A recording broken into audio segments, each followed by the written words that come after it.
బతకాలని చెప్పి చెమటొడిచి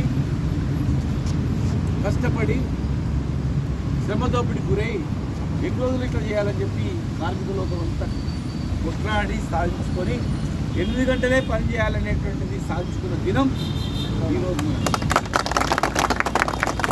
ఆ పోరాటాలే లేకుంటే మనం ఇక్కడ కూడా ఈరోజు కూడా 16-17 గంటలు పనిచేసేవాళ్ళం.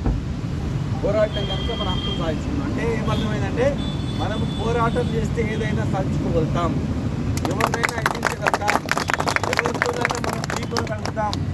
పోరాటం చేస్తే మన హక్కులను మనము నెరవేర్చుకోగలుగుతాం అనేది ఐక్యతతో అందరు కలిసి చేసింది కనుకనే. అందుకే పిడికి ఉంటుంది ఇట్లా అంటే ఒక్కొక్క చేయితో మనం ఏం చేయలేము. ఒక టెంకాయ ఎప్పుడు కొట్టాలంటే ఇలా ఏంతో కొట్టగలుగుతామా? ఒక చిన్న చిపుక్కులు కూడా తీసుకోలేము చేతితో. అదే 5 ఏళ్ళు జోడిస్తే బద్దలు కొట్టచ్చు, టెంకాయ కొట్టచ్చు, వాళ్ళు కూడా బద్దలు కొట్టచ్చు. అంటే మనం అందరం ఐక్యంగా ఉంటే సాధించుకోవాలని మన పిల్లలు తెలుసుకోవాలి. ఇలా బిల్డింగ్ కట్టింది ఎవడా అంటే కార్మికులే, ఆ బస్సు నడిపేది ఎవడా అంటే కార్మికుడే, ఈ రోడ్ వేసింది ఎవరా అంటే కార్మికుడే, ఆ ఇండస్ట్రీ నడిపేది ఎవడా అంటే కార్మికుడే, సేను దున్నేది ఎవడా అంటే కార్మికుడే, సేను మోసేది ఎవడా అంటే కార్మికుడే. ప్రతి ఒక్కటి కార్మికులు లేదు, ఈ ప్రపంచమే లేదు. కానీ కార్మికులకు మాత్రం ప్రపంచంలో చాలా దేశాల్లో గౌరవమే లేదు. ఇప్పటి కూడా మన దేశంలో కూడా కార్మికుల శ్రమ దోపిడీ ఎన్నో చట్టాలు వచ్చినా కూడా మన దోపిడితో బతుకుతున్నారు.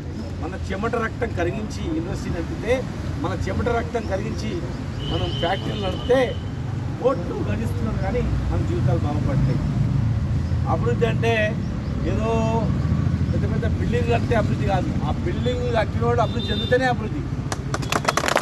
పెద్ద పెద్ద కంపెనీలు కోట్ల లాభాలు వస్తున్నాయి, కంపెనీల మీద కంపెనీలు పెడుతున్నారు, మంచి మంచి ఆర్డర్లు వస్తున్నాయి, కోట్లు సంపాదిస్తున్నారు. అంటే యజమాన్యం సంపాదిస్తే కాదు, అందులో ఉన్న కార్మికులు కూడా మంచి ఇల్లు కట్టుకొని గౌరవంగా బతికినప్పుడే ఆ ఇండస్ట్రీ అభివృద్ధి అంటే ఈరోజు విషయాలు కూడా చాలా శ్రమదోపిడి జరుగుతూ ఉంది, మయూరాలు కూడా శ్రమదోపిడి జరుగుతూ ఉంది. మరి ఇంకా మయూరా మన ఎన్టీఆర్లో పర్వాలేదు, వాళ్ళు సాధించుకోవాల్సి ఉంది, చాలా ఉన్నాయి, పర్మనెంట్ చేయించుకోవాల్సిన అవసరం ఉంది, ఇంకా చాలా ఉన్నాయి. అనేక రకాలుగా 60 సంవత్సరాల పైన కూడా పోరాటం చేయాల్సిన అవసరం ఉంది, ఇంకా చాలా ఉన్నాయి. సంఘటితంగా ఉంటే ఏదైనా మనం సాధించుకోగలుగుతాం.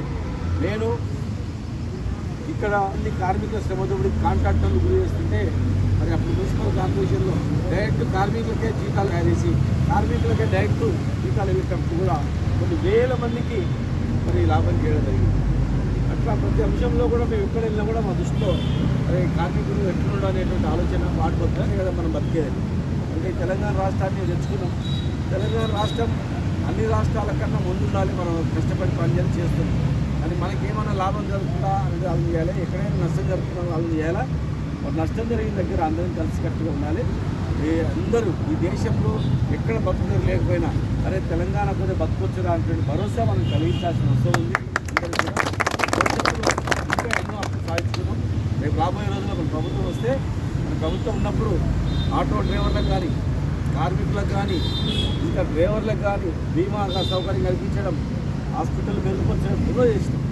మరి భవిష్యత్తులో మన ప్రభుత్వం ఏర్పాటు అవుతుంది ఖచ్చితంగా. మీ అందరి నాయకత్వంలో ఖచ్చితంగా రేపు భవిష్యత్తులో మన ప్రభుత్వం వస్తుంది. ప్రభుత్వం వచ్చిన తర్వాత ఖచ్చితంగా చేస్తామని చెప్పి అందరికీ తెలియజేస్తాం. జై తెలంగాణ, జై తెలంగాణ.